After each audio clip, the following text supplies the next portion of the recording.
오늘 말씀의 제목을 나를 드리자 라는 제목의 말씀을 붙여봤습니다.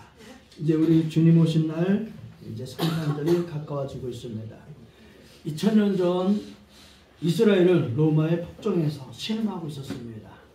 그런데 그들의 마음속에 한 가닥의 희미한 꿈이 있었습니다. 소망이 있었습니다. 그것은 바로 선지자들이 기록했던 약속의 말씀, 곧 메시아가 오신다라는 말씀이었습니다. 그 메시아가 온다면, 그 메시아가 오시면 그들은 그들의 삶 속에서 뭔가 회복될 것을 그들은 기대했기 때문에, 그럼에도 불구하고 그들은 메시아를 기다렸다는 거죠. 그런데 그러한 예수님을 기다린 사람들이 여러 사람 있었는데, 동방의 박사들도 그들도 천문을 연구하면서 그 기록된 메시아가 언제 오는지, 그 왕이 언제 오는지를 그들은 연구하고 있었습니다. 그리고 그들의 연구에 따라서 별이 나타나고 그 별을 찾아서 그 별의 인도를 받아서 그들은 아기 예수, 그 메시아가 있는 곳을 보게 되었죠. 그리고 그들이 존귀하게 여겼던 황금과 유황과 모략을 선물로 가지고 왔습니다. 아시듯이 황금과 유황과 모략은 의미가 있었습니다. 그 의미가 뭐죠?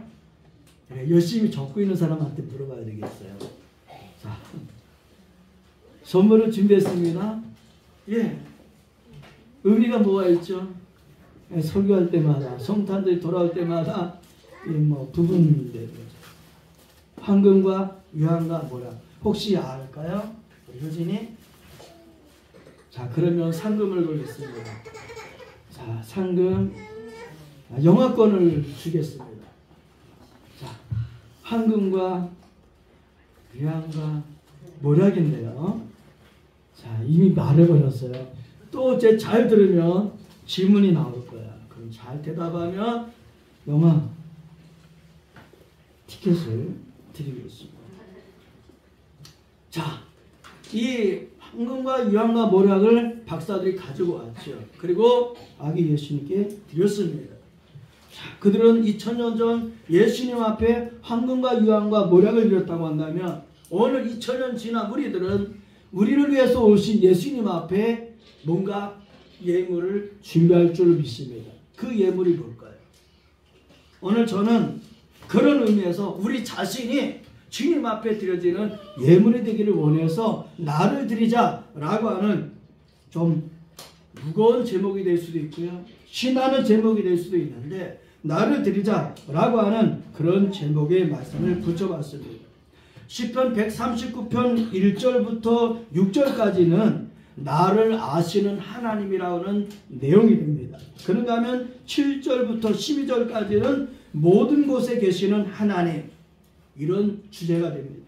그리고 오늘 읽었던 13절부터 16절까지는 나를 지으신 하나님, 나를 지으신 하나님. 따라해봅니다. 나를 지으신 하나님. 할렐루야. 네, 나를 지으신 하나님. 제가 우리 지영아동센터에서 실습을 하면서 실습생들에게 시를 읽어줬습니다. 이건 어젯밤에 지은 시입니다. 이건 오늘 새벽에 지은 시입니다. 이건 오늘 새벽에 잠이 깨가지고 3시에 깼는데 잠이 안 와서 성경 읽다가 또 시를 썼는데 그 시입니다 하면서 읽어줬습니다. 그 중에 어떤 분이 제 시를 읽으면서 그 중에 자기도 시를 써갖고 왔어요. 2편의 시를 써갖고 왔더라고요. 그 시를 써갖고 온 걸 보면서 제가 읽었는데 시인이에요. 정말 시인이었어요. 그래서 제가 그분한테 숙제를 하나 더 줬습니다. 시를 한 편 더 써오세요. 왜냐하면 시인으로 등단하려면 최소 3개의 시편은 시를 써서 제출해야 되거든요. 하나의 시를 한 번 더 써갖고 와보세요 했거든요. 그랬더니 진짜 시를, 그래서 제가 그런 숙제를 했죠. 이번 주 금요일까지 끝날 때까지 시를 하나 더 써서 제출하십시오. 근데 진짜 시를 써갖고 제출했는데 진짜 시예요. 그래서 제가 그분한테 그랬어요. 내년도 봄에 시인으로 등단하십시오. 제가 스필로 등단하는데 소개해 줄 테니까 그곳에 시인으로 등단하십시오 라고 했어요.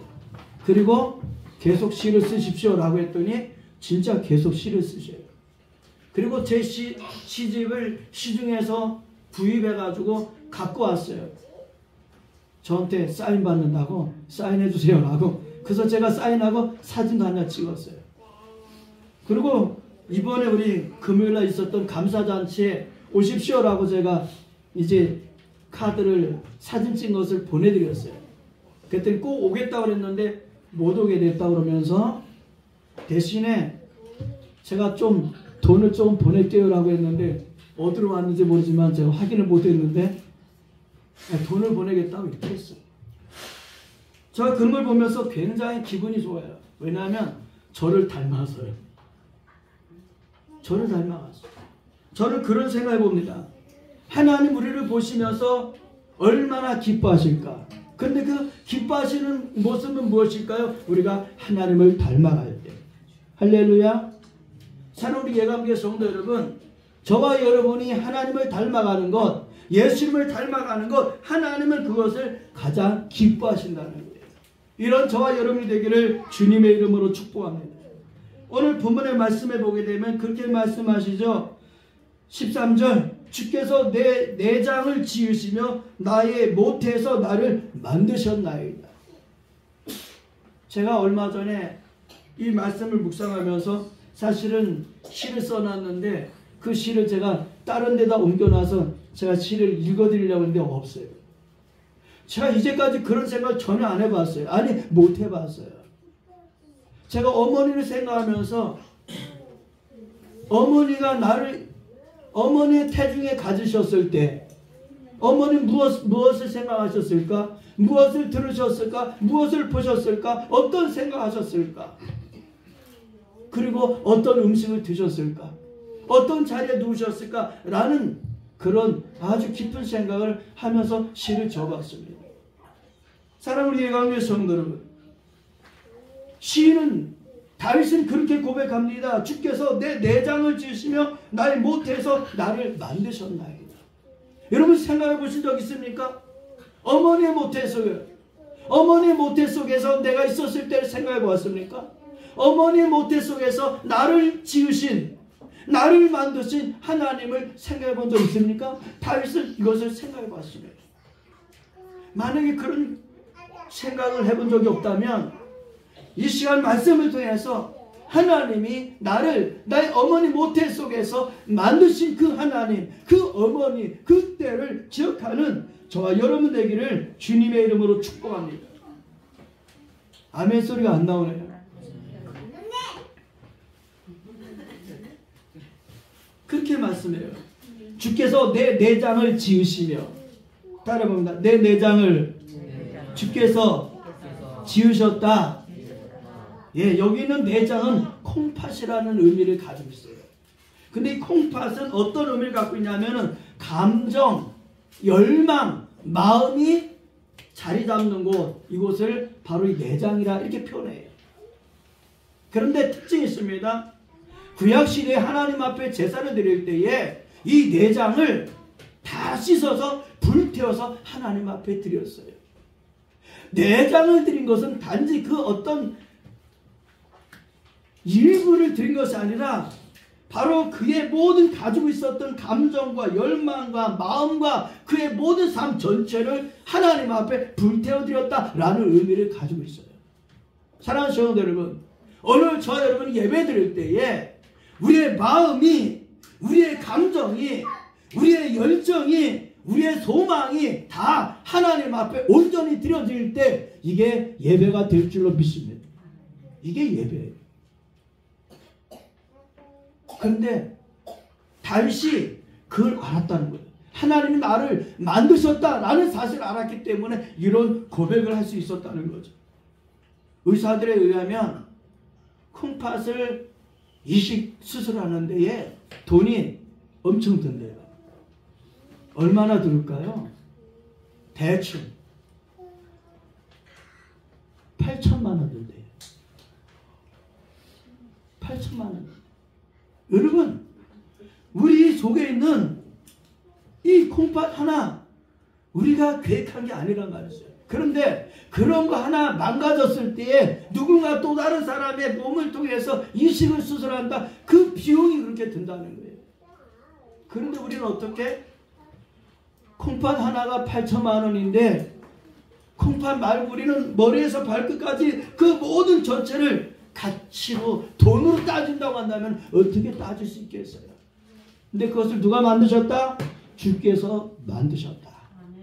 할렐루야. 따르면 주께서 만드셨다. 여기 지으시며 라고 말씀합니다. 내 내장을 지으시며. 이 말씀은 히브리어로 카니타입니다. 카니타. 이 카니타는 하나님의 절대적인 주권과 권세를 통해서 사용할 때 이 카니타라는 말씀, 지으시며 라는 말씀으로 기록됩니다. 사람들이 만든 것, 사람들이 지은 것이 아니라 절대자이신 하나님이 만드셨다라고 할 때에 이 카니타라는 용어를 사용했다는 거예요. 여러분, 다른 사람이 우리를 만든 게 아닙니다. 우리 존재는 그냥 어쩌다가 태어난 인생이 아니라는 거예요. 하나님께서 하나님의 절대적인 주권을 가지고 우리의 모습을 만드셨다는 거예요. 똑같은 사람 하나도 없고, 머리카락이 됐든지 눈동자가 됐든지 그 모습을 하나님 만드셨다는 거예요. 얼마 전에 SNS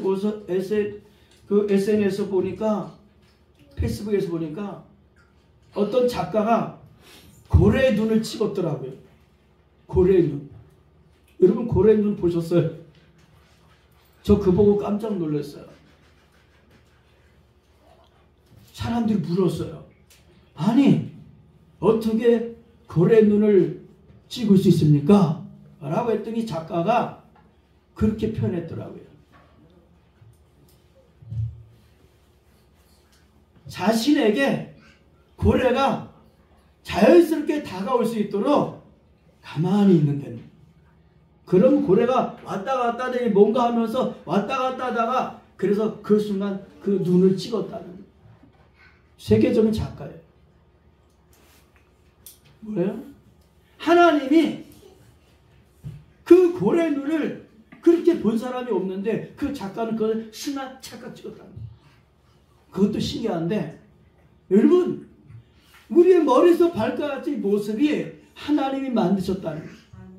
다른 사람이 볼 때는 아무것도 아닌 것 같지만 하나님 우리를 보실 때는 신기하게 보실 줄로 믿습니다. 할렐루야. 왜요? 하나하나 다르기 때문에. 하나하나 다르고. 시인은 그렇게 표현합니다. 나를 만드셨나이다. 나의 못해서 나를 만드셨나이다. 제가 말씀을 묵상하면서 그래서 어머니를 많이 생각해 봤어요. 지금은 요양원에 계시지만 나는 전혀 모를 때 어머니 뱃속에서 어머니 모태 속에서 어머니가 어떤 음식을 드셨을 때 나는 언제부터 거기에 생겼을까? 그러니까 굉장히 미안하고 고마운 거예요. 왜? 여러분 그렇지 않아요. 모태에서 사산되는 경우가 있잖아요. 우리 직원이 있었는데 그 얘기를 하더라고요. 오래전에 직원이 있었는데 아기가 뱃속에 생겼는데 아기가 지워진 거예요. 여러분 모태 속에서 세상에 태어나지 못하고 세상에서 다 구경도 못하고 없어지는 그런 생명체가 얼마나 많이 있어요. 근데 다윗은 그렇게 말합니다. 주께서 나를 만드셨나이다. 이 만드셨나이다 라는 뜻은 어떤 의미냐면요, 실을 가지고 하나하나 이렇게 해서 뭔가를 천을 만드는 것을 의미할 때 만드셨나이다 라는 용어를 가져요. 그러니까 주님은 우리를 눈을 만드시고 코를 만드시고 귀를 만드시고 뼈를 만드시고 힘줄을 만드시고 이렇게 만드셨다는 거죠. 욥도 비슷한 표현을 표현했습니다. 욥기 10장 8절에 보게 되면은 욥은 이렇게 표현합니다. 주의 손으로 나를 빚으셨으며 만드셨습니다. 어떻게? 피부와 살을 내게 입히시고 뼈와 힘줄로 나를 엮으시고 이렇게 표현합니다. 여러분 나를 만드신 하나님을 잊지 않는 저와 여러분 되기를 주님의 이름으로 축복합니다. 두 번째는 오늘 14절 이후에 말씀해 보게 되면 이렇게 말씀하죠. 내가 주께 감사하오면 나를 지으심이 심히 기묘하심이라. 다윗은 하나님께 감사하고 있습니다. 사랑하는 성도 여러분, 감사는 어떻게 할 수 있을까요? 자, 감사는 어떻게 할 수 있을까요? 누가 대답해 볼까요? 어떤 사람이 감사할 수 있을까요? 가장 기본적으로 이때 영화 입장권이 나갈지도 몰라요. 어떤 사람이 감사할 수 있을까요? 어떤 사람이 감사할 수 있을까요? 들리게 해야지. 이거 하려면 감사할 줄 아는 사람. 감사할 줄 아는 사람? 근데 그렇게 맞지.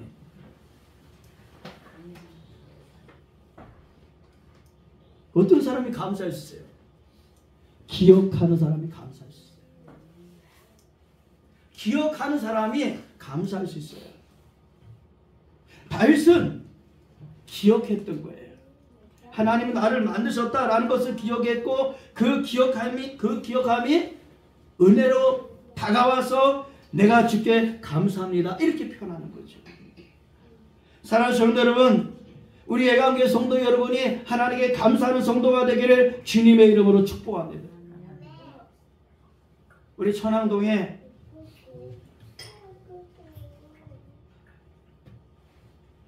청소년 상담복지센터가 있는데 거기에 얼마 전에 제가 그 센터장님을 찾아갔어요.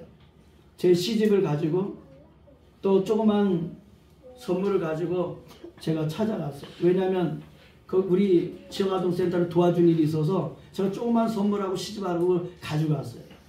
그래서 시집에다가 사인해서 이제 줬는데 자기가 고맙다 그러면서 눈으로 이렇게 뭔가 왔다 갔다 하더라고요. 근데 거기 그림이 있었어요. 그림. 자기가 자기 그린 거예요. 그래서 그 그림 유화로 된 그림인데 그 그림을 저한테 주고 싶대. 그래서 저는 시집 주고 그 센터장님은 자기가 자기를 그린 유화 그림을 저한테 주고 그 사진 한번 찍고 그리고 갖고 왔어요. 여러분, 아무것도 아니지만 그것을 어떻게 생각하느냐에 따라서 감사가 될 수 있고 감사가 아닐 수도 있어요. 오늘 하나님 앞에 감사할 수 있는 저와 여러분 되기를 주님의 이름으로 축복합니다.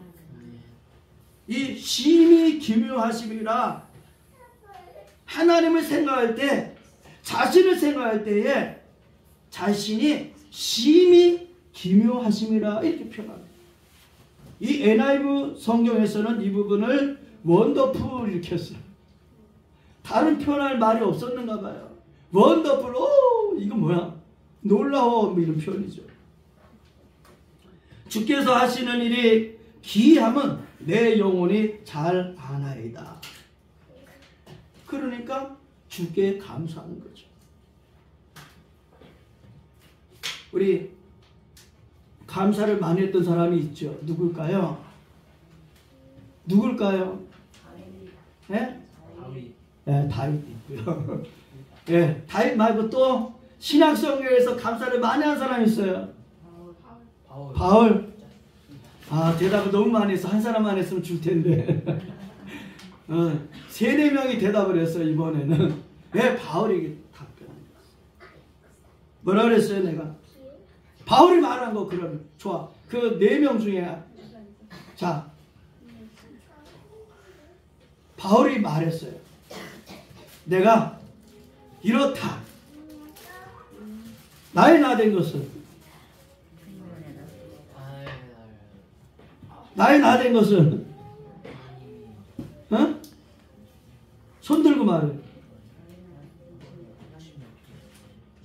나의 나 된 것은 손 들고 말해. 손 들고. 네. 나의 나는 것은 하나님의 은혜로. 네. 내가 손 들고 말하라고 그랬어요. 자, 지혜가 말했어요. 이리 나오세요. 진짜 줄 거야, 진짜.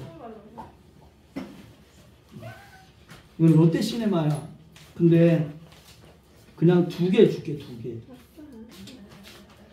혼자 갈 수 없으니까 2개 사.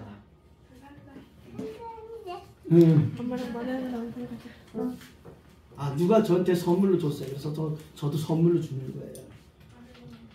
다윗이 그렇게 표현했습니다. 나의 나된 것은 하나님의 은혜다. 그러니까 바울이 그 하나님의 은혜 때문에 신약 성경을 그렇게 많이 기록할 수 있었다는 거죠. 다윗은 바로 하나님이 자신을 만드신 그 부분에 대해서 놀랍게 만드셨다라고 표현하고 있습니다. 사랑하는 성도 여러분, 세상에 얼마나 많은 사람이 많았겠어요. 그런데 그 많은 사람들이 있는데, 그런데 하나님과 자신을 생각할 때에 그 많은 사람들도 하나님이 놀랍게 만드셨지만 하나님이 나를 놀랍게 만드셨다라고 고백하고 있어요. 하나님이 나를 놀랍게 만드셨다는 사실을 믿고 감사할 수 있는 우리 모두가 되기를 주님의 이름으로 축복합니다. 마지막으로 이 세 번째 중요한 말씀이 또 나오죠. 16절에 그렇게 표현합니다. 16절 같이 읽어봅니다. 시작. 내 형질이 이루어지기 전에 주의 눈이 보셨으며 나를 위하여 정한 날이 하루도 되기 전에 주의 책에 다 기록이 되었나이다. 할렐루야. 전 말씀을 준비하면서 그런 생각을 봤습니다. 여러분, 어떤 위인에 대해서 누군가 그 기록을 해줄 수 있습니다. 위인전을. 아니면 자신의 삶에 대해서 자기 자서전을 남길 수도 있어요. 그런데 다윗은 그렇게 표현합니다. 내 형질이 이루어지기 전에 주의 눈이 보셨으며 나를 위하여 정한 날이 하루도 되기 전에 주의 책에 다 기록되어 있습니다.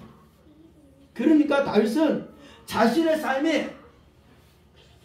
세상에 태어나기도 전에 어머니 모태 속에서 있으면서부터 어떻게 지금도 고난을 당하고 지금도 어떤 삶을 살고 있지만은 이미 다 주님의 책에 기록되어 있습니다 라고 표현하는 거예요.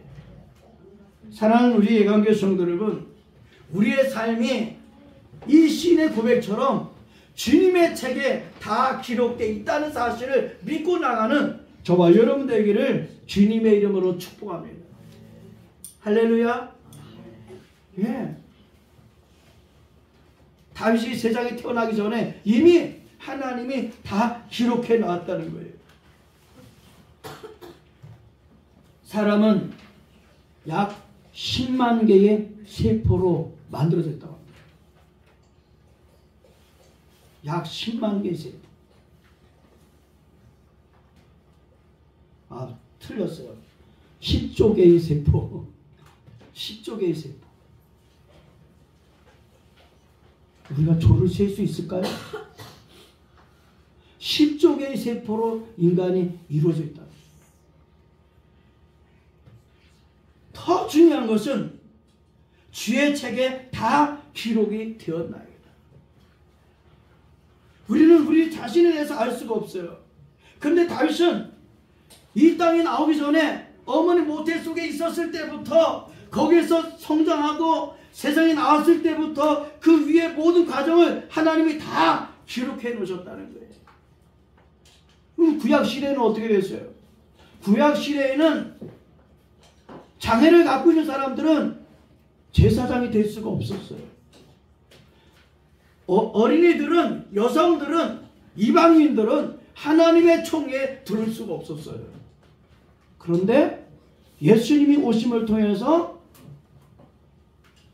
여성들도, 어린이들도, 이방인들도, 누구도, 장애를 갖고 있는 사람도 다 하나님의 자녀가 되었어요. 할렐루야. 주님의 은혜인 줄로 믿습니다. 바로 예수님이 이 땅에 오신 것은 저 여러분을 그 피로 사시고 하나님의 자녀가 되어서 하나님 앞에 나가는 그 길을 열기 위해서 예수님이 오셨습니다. 그래서 요한계시록 20장 15절에 이렇게 말씀합니다. 누구든지 생명책에 기록되지 못한 자는 불못에 던져지더라. 불못에 던져지더라. 우리가 명심하고 살아야 될 줄 믿습니다. 어제, 아니 1년 전, 10년 전 우리가 어떤 일을 했는지 전혀 기억이 안 나요. 그런데 더 중요한 것은, 가장 중요한 것은 누구든지 생명책에 기록되지 못한 자는 불못에 던져지리라. 우리의 이름이 생명책에 기록되는 저와 여러분 되기를 주님의 이름으로 축복합니다. 지난주에 잠시 우리 한동안이 아니죠. 오랫동안 우리 예강교를 섬겼던 우리 한동희 집사님이 생각나서 집사님한테 조그만 선물하고 제 시집을 가지고 드리려고 전화를 했어요. 근데 전화를 안 받더라고요. 그래서 다시 나중에 전화를 했더니 전화를 받으시더라고요. 그랬더니 광명 KTX역 부근에는 중앙대병원에 응급실에 계시다는 거예요. 그래서 제가 달려갔습니다. 그랬더니 한 달 반이 됐대요. 한 달 반. 중환자실에 있는 게 한 달 반 됐는데 간병인이 옆에서 이렇게 하고 계시더라고요. 저를 보자마자 막 우시는 거야. 저도 울기 직전이었어요. 죽는 줄 알았대요. 근데 살아있으니까 목사님 보내요 이러더라고요. 그래서 통하고 같이 그렇게 했어요. 사랑하는 성도 여러분, 우리가 감사하는 사람이 되기를 바랍니다. 마지막에 우리 이름이 하나님의 생명체에 기록된 하나님의 사람으로 살아갈 수 있도록 우리의 삶을 하나님 앞에 온전히 맡기는 저와 여러분 되기를 예수님의 이름으로 축복합니다. 제 페이스북에 보니까 과거에 오늘 보니까 오늘이 대단한 날이었어요. 어떤 대단한 날이었냐면 10년 전에 상 받은 날이었어요. 어떤 상? 보건복지부 장관 표창 받은 날이 바로 10년 전 오늘이더라고요. 여러분, 사람에게 상 받는 것도 굉장히 기뻐요. 근데 우리가 이 세상 끝나는 날, 주님 앞에 서는 날 상 받게 된다면 그것보다 더 큰 영광이 없을 줄로 믿습니다. 이제 말씀을 정리하겠습니다. 아까 제가 동방의 박사들을 말했죠. 한금과 유황과 모략을 드렸다고 했죠. 자, 그 의미가 무엇이라고요? 아는 사람? 어리들 먼저 기회를 주겠습니다. 한금과 유황과 모략은 어떤 의미가 있다고 그랬어요. 어떤 의미? 성원이까지 지혜는 빼고 손 들고 말해야 돼. 네. 황금은 예수님께서 왕이라는 것을 의미하는 거고, 모략은 죽음과 장례를 의미하는 거고, 유황은 기억이잖아요. 그 정도 맞은 걸 해줄게요. 자, 왕과 제사장과 선지자. 네, 오세요.